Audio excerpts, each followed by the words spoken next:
You know you're British when, as told by a foreigner. Hi everyone, it's me. As a foreigner living in the UK, I have compiled a comprehensive list to figure out if you are in fact British. All British people watching, hi, how's it going? Make sure to leave a comment down below. Do you agree with my assessment? But without further ado, let's go. Number 1, someone enters your home and you have to ask, would you like a cuppa? Now, we're not just talking about friends, and we're not just talking about family. We're talking about anyone who enters your home, whether it is a plumber or electrician, or even perhaps your landlord. You have to ask, would you like a cuppa? And what I absolutely love is that while there are loads of British people who don't like tea, don't drink tea, I think a high percentage of them actually have tea bags in their home for this sole purpose. Number 2, you notice that someone doesn't thank the bus driver when they get off the bus. So you make a point to thank the driver just a little bit louder than normal. Now, I saw this a lot when I used to take the bus to and from work. I took 2 buses. 2 buses in the morning, 2 buses at night. I saw this a lot. If someone didn't thank the driver, for whatever reason, the next person or the next queue of people always thanked the driver more or more loudly just to prove a point. And I just love it. To be honest, I saw a lot of things on the bus. So many things. The bus is like the Wild West some nights. Some nights when I was coming home from work, and perhaps maybe it was a little bit later in the evening because something came up or whatever. Wow. A lot of stories on the bus. Number 3, you know you're British when you use "you all right" as a greeting and "cheers" as a thank you. Now, as a foreigner who has lived here almost 7 years, I have started to say cheers in a thank you sort of way. So like, say somebody is walking ahead of you and they hold the door open for you at some building. And you say cheers as like, thank you, thanks, ta. I don't say ta because that sounds weird, but I do say cheers. However, I cannot bring myself to say "you all right." It sounds so stupid when I say it. It does not feel natural, and maybe it will after, 10 years of living here, but currently, I can't. I just can't do it. Number 4, somebody cuts the queue. Yes, somebody jumps the queue, and you are filled with an unbelievable, undescribable rage. But rather than say anything to that person, you decide to tut at the back of their head. Now, no nation of people can do tutting better than the Brits. I have seen it in person. It is devastating. And what I also love is, I've been in situations where someone's cut the queue, someone's jumped the queue, whatever. I've been in that situation. It does happen, although it is rare. One of the things that I do love is when we are, in the queue and that happens, someone cuts in and nobody in the queue is going to confront them. There are some Brits who will do it, but I think they're few and far between. So we're all in the queue and you kind of like look to each other and you're like, can you believe this? Like, you're kind of like, the sheer cheek of that guy. So it's kind of like this camaraderie in the queue that I just love. We're all kind of like looking at each other. You might not even say anything, but it's just like, everybody knows what you're thinking. Number 5, somebody drops a glass at the pub and you can't help but shout, "Way!" Maybe you even clap. Maybe you do both. And if you go to the pub enough, it is bound to happen. I have seen it so many times. And honestly, I suffer from secondhand embarrassment, so I always feel bad when it happens, but you can't avoid it.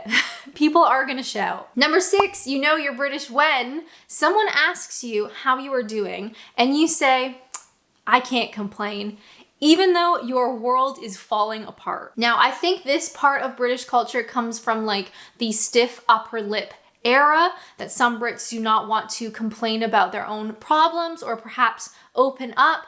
We could psychoanalyze this for a long time, but it is something I have seen happen where Brits just don't want to complain. So even if, their house is burning down behind them and someone says, "Are you all right?" and they say, "I can't complain." Number 7, tea can solve most problems. Just got dumped? Have a cup of tea. Just had a horrible day at work?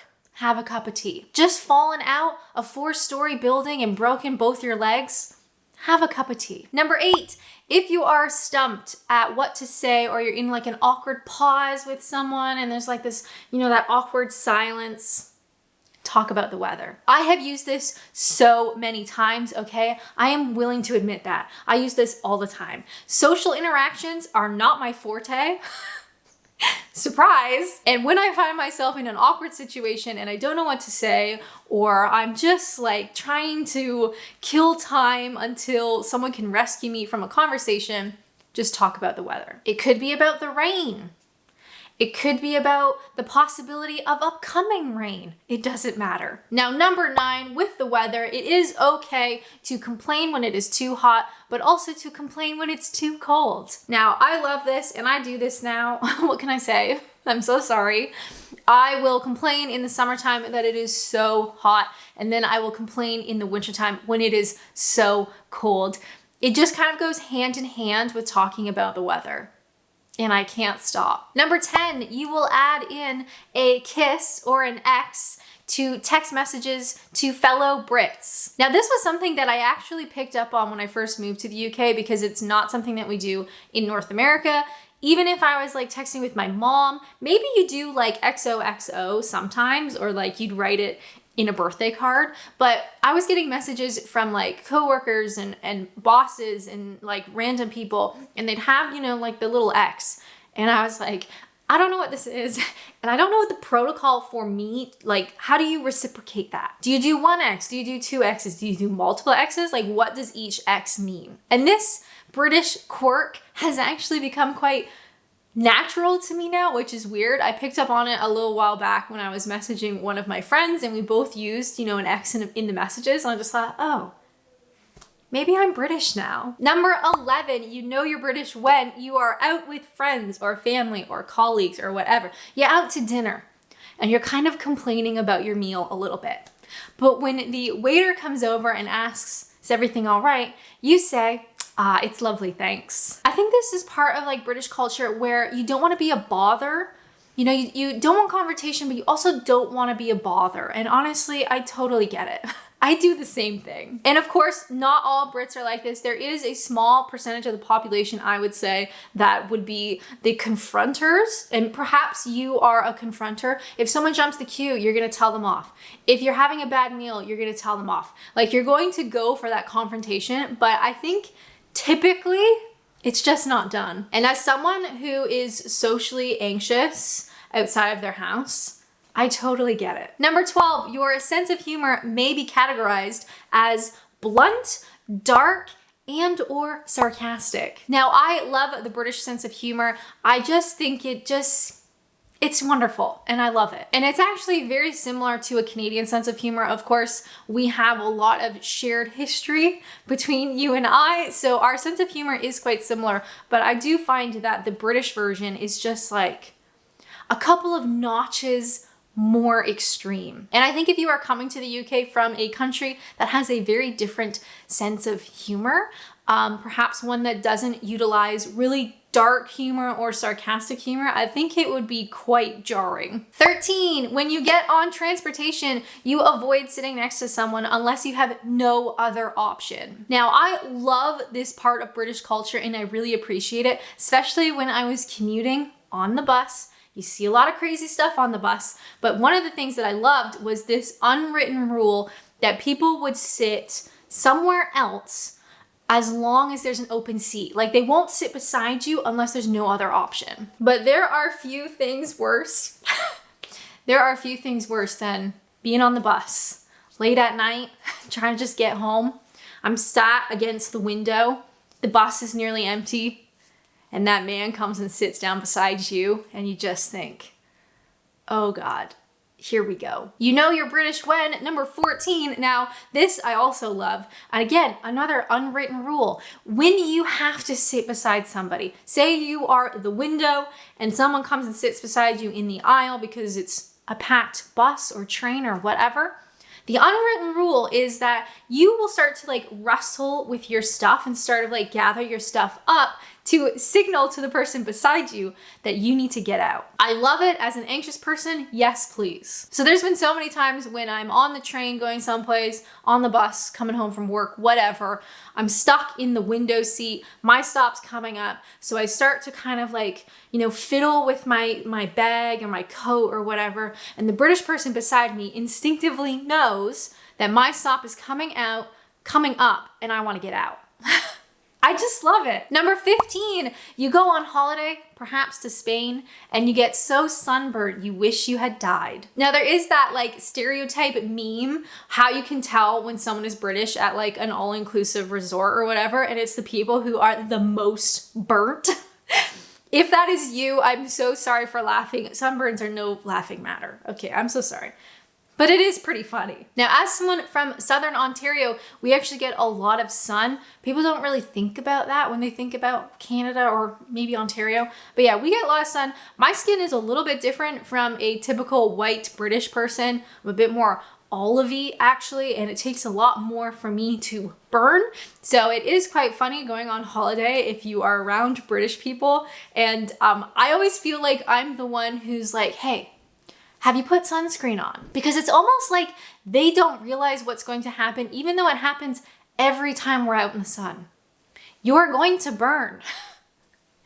It's going to happen. Number 16, the best part about working in an office is when it's someone's birthday and they bring in cake. Now, this was something that I hadn't experienced in Canada. Typically in like jobs that I've had in Ontario, when it's someone's birthday and we as like an office know it's their birthday, we would typically bring in treats, or maybe we would do like a special Timmy's run and we get them like extra Timbits or something fun, you know, like we would bring something in. Here in the UK, I found when I was working in an office at a college, when it was someone's birthday, they would bring in a cake for everybody. And if you are in a big enough office, it feels like it is always someone's birthday. Number 17, you know you're British when you judge people by the color of their tea. If the tea is too light, if it's too milky, you're gonna get tutted at. Now, I am slowly getting into tea more and more. It seems like every winter, I get a little bit closer to being a tea person. Personally, I want a little bit of milk, not too much, and no sugar. And Yorkshire if you have it. And literally any biscuits. I will not judge a type of biscuit, literally any biscuit, although saying that, no rich tea, please. Those are not biscuits. Number 18, you do the wave when another car lets you through. So here in the UK, as a North American, driving here in the UK is so much harder. Any foreigners watching, I'm so sorry to tell you this. The roads in the US and Canada are a piece of cake compared to the roads here, and you're just gonna have to get used to it. But there's so many instances where a road is technically two-way traffic, but it is only ever wide enough for one car at a time. And I had this situation come up so much when I was driving. I used to have a car, rest in peace. I sold it to get crushed into a cube, but there's so many instances where we're like facing each other. There's only room for one. So they wave, like maybe they flash their lights to let you go through first, and you wave to thank them. And if you don't wave to thank them, you're a horrible human being. But with the way the roads are here, especially down here in Kent, maybe your part of the country is a bit different. Here in Kent, I feel like there were so many waves. There were so many waves because there were so many narrow roads. Now, as a foreigner living in the UK, what did you guys think about my assessment of British people? Let me know in the comments. If you'd like to watch more videos, which would be totally awesome, why not check out this one where I come up with a British thing for every letter of the alphabet. But as always, thank you guys so much for watching, and until next time, bye!